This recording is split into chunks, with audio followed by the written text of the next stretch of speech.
With Season 3, Episode 1 dropping a major reveal, we're asking whether each season of The White Lotus is more interconnected than they seem at first glance.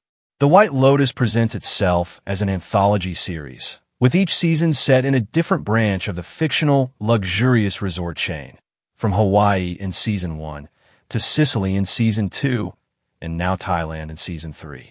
This structure allows for new settings, conflicts, and character arcs. But is there a larger hidden narrative beyond the basics that creator Mike White is weaving?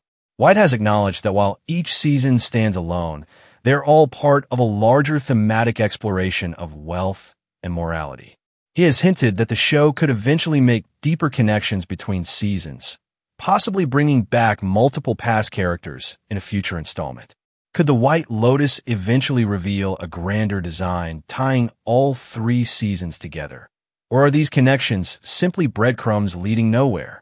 One of the biggest reasons for thinking something grander is afoot is the reappearance of certain characters, some of whom have already appeared in Season 3, making longtime viewers start to watch more carefully.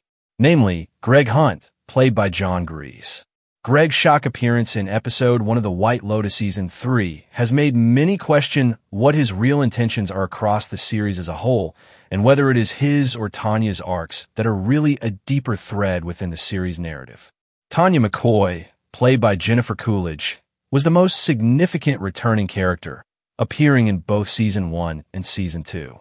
She first arrives at the Hawaiian White Lotus in Season 1, seeking emotional solace and closure as she mourns her mother's passing. This is where she first meets Greg. The setup led us to believe it was a simple hotel meet-cute, which blossomed in Season 2. Tanya takes a trip to the resort's premises in Sicily, now married to Greg. Their marriage quickly shows cracks, and Greg mysteriously disappears for much of the season. Eventually, it's revealed that he conspired to have Tanya killed so he could inherit her fortune. Tanya, in a desperate attempt to escape, ends up accidentally ending her own life. Was this his plan all along? And if so, who is Tanya really? Does she have a deeper connection to the White Lotus hotel chain? And is it her legacy that connects the seasons?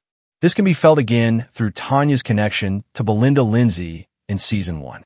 Over the course of the season, Tanya grows close to Belinda, the Hawaii spa manager, leading her on with the promise of funding her wellness center so Belinda can work for herself. Tanya ultimately abandons Belinda to assist Greg in his endeavors, leaving Belinda in her wake. In Season 3, Belinda returns. "I'm back, baby." However, she is not there as an employee, but as a visitor to the White Lotus, instead having seemingly rebuilt her life.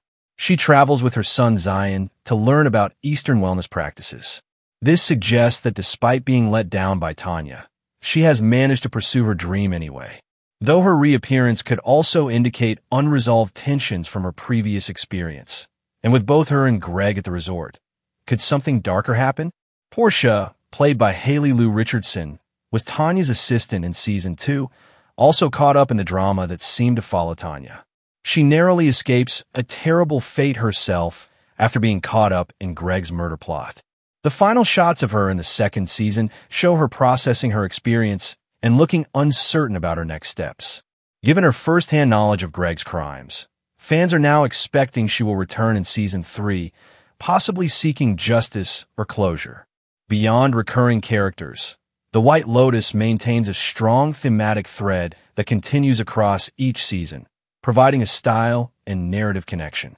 Marketed as a dark comedy, the main focus of the series is to expose the secrets behind those who live in lavish luxury and surface-level contentment. This is done through various means within the show.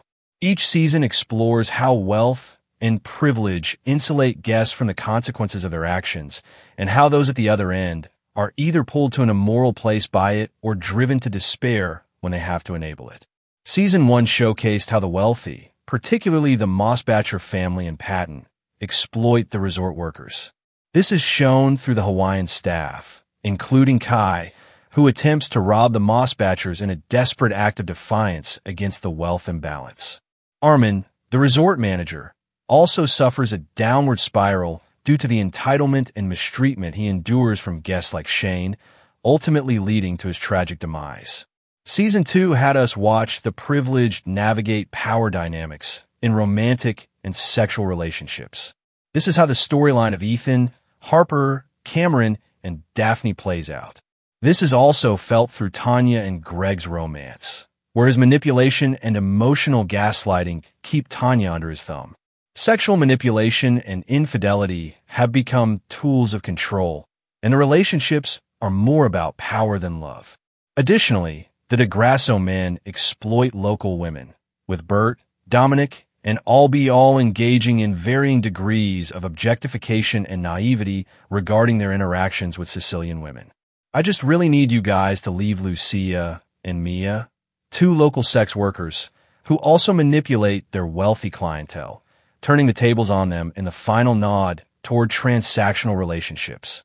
Season 3's setting of Thailand is expected to explore Westerners' interactions with Eastern spirituality and the oversimplification of cultural experiences, then sell them off for personal gain. The White Lotus resorts are more than luxurious settings. They highlight tensions between tourists and locals. The locations are chosen for the series specifically for their cultural and historical significance. By having the events play out in these locations, Mike White is holding a mirror up to the world of luxury tourism and showing it to be more of an invasion that romanticizes and commodifies the true story of the locals. Season 1 explores the displacement of Native Hawaiians and the impact of tourism on local communities, which has been a genuinely contentious subject in Hawaii for decades. The character of Kai symbolizes the deep-rooted struggle between indigenous culture and commercial tourism. His downfall emphasizes how the wealthy remain untouched while locals suffer the consequences. The Diso family's trip to find their Sicilian roots in Season 2 illustrates a shallow understanding of heritage. In a bid to seem more exciting, they end up treating their ancestry as a fantasy rather than acknowledging the real history of the people who remained. Even from the earliest showings of Season 3, we can see how the show will be tackling the problem of Western exoticism and how tourists treat Eastern spirituality as a form of self-indulgent therapy. Each season revolves around the same central question: who dies?